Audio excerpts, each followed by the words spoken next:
సాయి.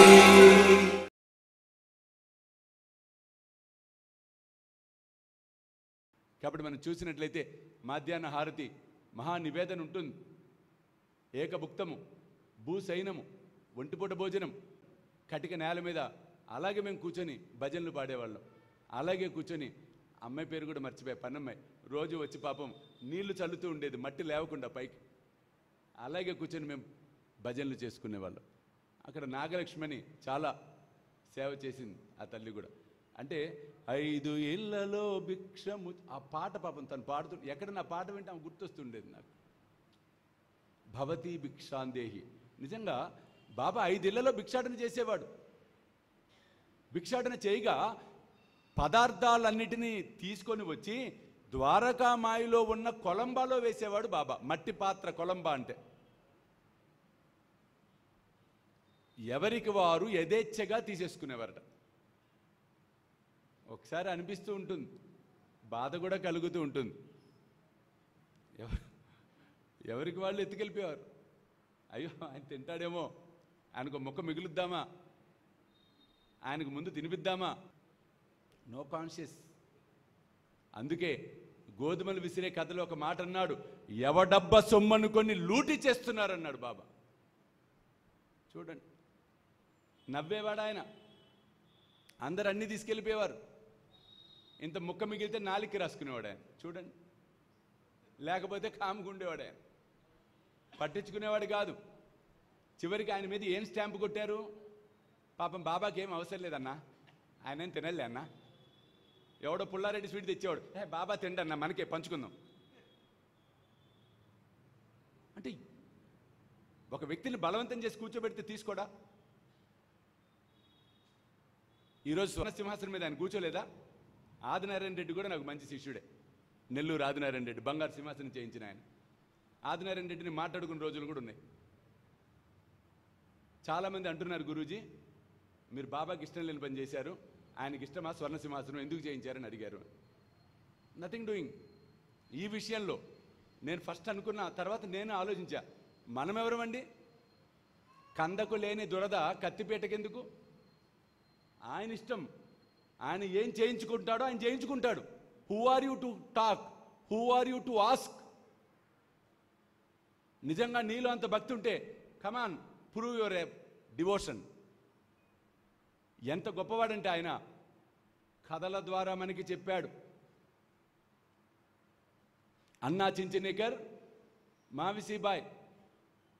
ఒకరోజు బాబా ద్వారకామాయిలో కూర్చొని ఉంటాడు. ఆ మావిసీబాయ్ ఏం చేసిందిట? బాబా పొట్టను గట్టిగా ముసలావిడ నొక్కుతోంది. అన్నా చించనేకర్కి వణుకు పుడుతోంది, ఇట్లా పిసికేస్తోంది పాదాలు పొట్టని. బాబా ఏంటి ఇట్లా చేస్తుంది? ఏందమ్మా కాస్త చూసుకో అని అరిచాడట. ఎప్పుడైతే అన్నా చించనేకర్ అట్లా అరిచాడో వెంటనే బాబా ఏం చేశాడో చూడండి. తేరేకో క్యోం రే, నీకెందుకురా మధ్యలో, ఆమె సేవ ఆమె చేసుకుంటుందిరా, నీకెందుకురా మధ్యలో అని సటకా తీసుకొని కడుపులో పొడుచుకున్నట్ట బాబా ఆవేశంతో. అంటే ఈ కథ యొక్క అంతరార్థం ఏమిటి? ఎవరి భక్తి వారిది. ఎవరి భక్తి వారిది. చూడండి, ఎవరి భజన వారిది, ఎవరి పూజ వారిది. ఎవరి దాంట్లో జోక్యం చేసుకోవాల్సిన అవసరం లేదు. జోక్యం చేసుకుంటే స్థితి మారిపోతుంది. ఆయన వస్తాడు. నేను ఎప్పుడు అందరికీ ఒకటే చెప్తూ ఉంటా, ఒరే ఎదుటివాడు నేను తిడుతున్నాడు అనుకోరా, నువ్వు తిట్టకరా. ఎందుకు స్వామీజీ? మీకు కథ చెప్తా వినండిరా. ఏమిటా కథ? ఒక రజకుడు ఉన్నాడట. బ్రహ్మాండంగా బట్టలు ఉతికాడు తెల్లగా. ఆ కాలువ ఒడ్డున ఆరేశాడు. కాపలా కూర్చున్నాడు. ఈ లోపల ఒక సాధువు వస్తున్నాడట. హరినారాయణ గోవింద, హరినారాయణ గోవింద వస్తూ ఉన్నాడు. ఆయన తన్మయత్వంలో ఉన్నాడు. నీళ్ళలోంచి నడుచుకుంటూ వస్తున్నాడు. కాళ్ళకు బురదంటింది. ఈ తెల్ల వస్త్రాల మించి తొక్కుకుంటూ వెళ్ళిపోతున్నాడు. ఓయ్ సామే అన్నాడు ఈయన. మరి ఆయన భాష. ఈయన వినిపించుకునే స్టేజ్లో లేడు. ఓయ్ సన్నాసే అన్నాడు. వినిపించుకునే స్టేజ్లో లేడు. ఏంది అన్న బట్టలని బాటు చేస్తావా అన్నాడు. ఆయన వినిపించుకోవట్లే, హరినారాయణ గోవింద అంటున్నాడు ఈయన. దాంతో రజకుడికి కోపం వచ్చింది. ఒక దుడ్డు కర్ర తీసుకొని పిచ్చ కొట్టడం ప్రారంభించాడు సన్యాసిని. ఈ సన్యాసి ఎంత గొప్పవాడంటే దెబ్బ దెబ్బకి నారాయణ నారాయణ అంటున్నాడు. దెబ్బ పడితే నారాయణ, దెబ్బ పడితే నారాయణ. వైకుంఠంలో ఉన్న నారాయణుడు ఉలిక్కి పడ్డాడు. అమ్మకి అనుమానం వచ్చింది. ఏమిటండి, కొంతకాలం ఉంటా అన్నారు కదా, అప్పుడే లేచారేమిటంది. లేదు లేదు, కింద ఏదో ఇబ్బంది అవుతుంది, ఆ భక్తుడు వచ్చేస్తాక వెంటనే, మీరు అలాగే అంటారు, యుగాలు గడిచిపోతూ ఉంటాయి. లేదు వెంటనే వస్తా. ఈయన వెళ్ళాడు.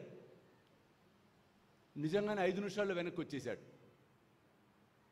లక్ష్మీదేవి అమ్మకు అనుమానం వచ్చింది, మీరు ఎప్పుడు ఒక యుగం గడిస్తే కానీ రారే, ఇదేమిటి 5 నిమిషాల్లో వెనక్కి వచ్చారని. ఏమీ లేదు, కింద నా భక్తుడిని ఒక రజకుడు కొడుతున్నాడు, వాడిని కాపాడదామని నేను పోయాను. తీరా చూసేటప్పటికి అక్కడ 2 రజకులు కొట్టుకుంటున్నారు, ఇంకా నాతో పని ఏమిటి అని వెనక్కి వచ్చేసా అన్నాడు. అసలు విషయం ఏమిటో చెప్పమంటే అప్పుడు చెప్పాడు ఆయన. ఏమైంది, దురదృష్టం చూడండి, ఆ రజకుడు ఇతన్ని కొడుతున్నంతసేపు ఓర్చుకున్నాడు. కరెక్ట్గా స్వామి వచ్చి ఇతన్ని కాపాడే సమయానికి ఇతనిలో సహనము పోయి ఆ దుడ్డు కర్ర ఇతను లాక్కొని ఇతను రజకుని కొట్టడం ప్రారంభించాడు. స్వామి చూశాడు, ఓహో 2 కొట్టుకుంటుంటే నేనెందుకు మధ్యలో, నేను వెళ్ళిపోయాడు.